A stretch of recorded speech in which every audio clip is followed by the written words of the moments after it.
Hello friends, আজকে share করব আমার বাড়ির গণেশ পুজোর ছোট্ট একটি ভিডিও। প্রথমেই গণেশ ঠাকুরকে পঞ্চামৃত ও দুব্য দিয়ে স্নান করিয়ে নেওয়া হলো। তারপর গঙ্গা জল ও সুগন্ধি দিয়ে স্নান করিয়ে ভালো করে মুছিয়ে নেওয়া হলো। এবার গণেশ ঠাকুরকে মালা, পৈতে এবং কপালে সিঁদুর, লাল চন্দন, আতপ চালের ফোঁটা দিয়ে দেওয়া হলো।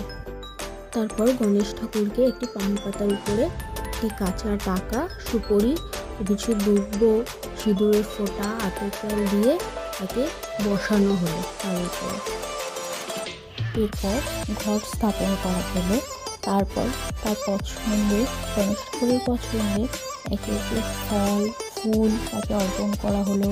21টি দুব্যের আটি অর্পণ করা হলো।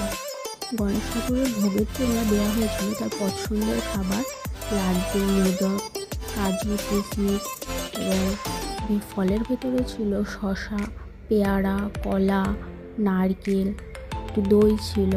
আর আখ তার খুব পছন্দের, আখ ছিল না বলে আখের গুড় দেওয়া হয়েছিল।